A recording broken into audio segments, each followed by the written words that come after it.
બધા ધંધા ખોલે છે તો પૂરી સેન્ટર પર પૂરા ઉભા કરો ને. અમારા લોકો અહીંયા 30 તારીખથી આજે 4-5 દિવસથી ધક્કા ખાય છે. કેમ તમને ખબર નથી પડતી? પણ આપણે દરરોજ કરીએ છીએ. દરરોજ કરો. સરકારને તમે કહો ભાઈ અહીંયા કેન્દ્ર નથી ચાલતા, એ સરકારને વાત કરો.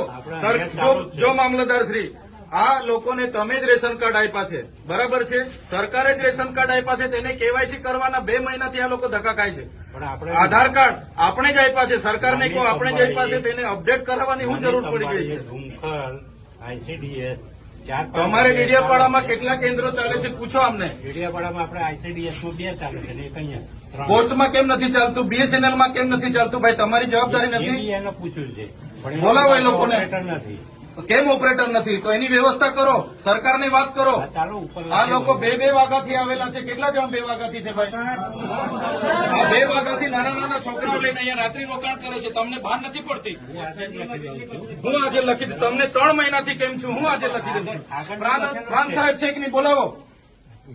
તમને કઈ ઓફિસમાં બેહીને અમે નથી. આ તમે બધા નોકર છો ભાઈ. આ પ્રજાના ટેક્સનો પગાર તમને મળે છે. નોકરી કરવાની હરકા કરો. પ્રાંત અધિકારીને બોલાવો ભાઈ. 4 વાર તો મેં કીધું છે તમને.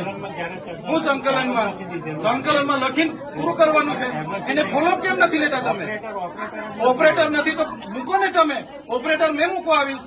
એમાં એવું છે ઓપરેટરમાં એ લોકો પ્રાંત અધિકારીને બોલાવો.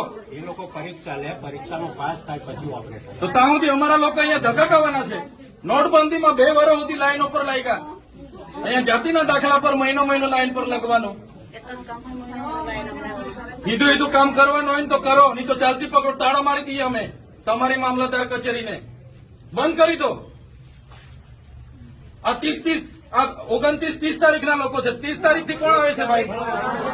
આ બધા 4-5 દિવસ છે. તમને ભાન નથી પડતી? પ્રાંતશ્રી, અહીંયા વ્યવસ્થા કરવાના તો હરકા કરો. હા, કેમ નથી વ્યવસ્થા? કેટલી વાર કીધું છે તમને કેવાયસી ને અહીંયા કેન્દ્ર ઉભા કરો? ભાન નથી પડતી તમને? અનાજ માટે પરમ દિવસે અહીંયા તમારા સસ્તા અનાજના દુકાનમાં છેલ્લા 2 દિવસે અનાજ આપવાનું ચાલુ કરો છો. આખો મહિનો હું ધંધા કરો છો? પુરવઠા અધિકારી કોણ છે?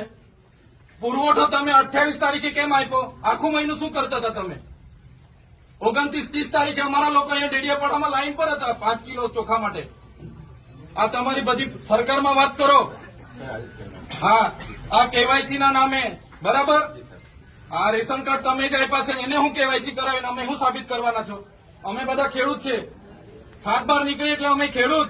અમારે શું રજીસ્ટ્રેશન કરાવવાની જરૂર છે ભાઈ? કઈ જરૂર પડે છે?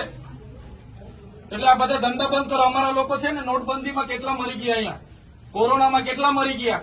હવે તમે આધાર કાર્ડ અપડેટ કર્યું છે. આ નાના છોકરાઓ મહિનાથી આટા મારે છે. સરકારને કહો આ બધા રામાયણો, આ બધા તાઇફા બંધ કરે. આ બિચારા 2 વાગ્યાના ઊંઘે છે અહીંયા. શું ધંધા કરો છો તમે? કેન્દ્ર ઉભા કરો ને. તમારું અહીંયા પોસ્ટનું કેન્દ્ર નથી ચાલતું, BSNL નું નથી ચાલતું, ICDS માં 40 જણના કાઢે છે. શું કરવાનું અમારે બોલો? અહીંયા તમારે આખો દિવસ 40 જણના કૂપન 100 જણને આપે છે. કેટલા જણને કૂપન આપે છે? અહીંયા અભી હાલ શું કરવાના છો નક્કી કરો. કલેક્ટરને બી ફોન કરું છું. બાકી તાળા મારી દઈએ હમણાં તમારી પ્રાંતને બી મામલતદારને બી. બંધ કરી દો. સર્વર નહીં ચાલતું હોય, ફરવર નહીં ચાલતું હોય તો કેવું ને સરકારને? આ બધી નાટક શું કરવા, રામાયણ શું કરવા કાઢે છે? સર્વરોની પહેલા વ્યવસ્થા કરો, પહેલા સર્વરો કરો, કેન્દ્ર ઉભા કરો, પૂરતા ઓપરેટરો રાખો, પછી આ બધી સિસ્ટમ બહાર પાડો. પહેલા સિસ્ટમ બહાર પાડો તો અહીંયા લોકો અટવાય છે. રાતે હિયાળામાં નાના પોયરાઓને લઈને આ લોકો ઊંઘે છે. તમે હમણાં વાત કરો, કલેક્ટર શ્રી સાથે વાત કરો, સરકારમાં વાત કરો. બાકી હું ટાળા મારી દઈશ હમણાં. બધા બહાર નીકળો. કેટલી વાર કીધું છે તમને? સંકલનમાં 2 વાર કીધું, જિલ્લા સંકલનમાં 2 વાર કીધું. કઈ ભાન નથી પડતી તમને? અધિકારીઓ થઈને હું ચાલે છે? જિલ્લા સંકલનમાં તમને 2 વાર કીધું કે નહીં? તાલુકા સંકલનમાં તમને 2 વાર કીધું.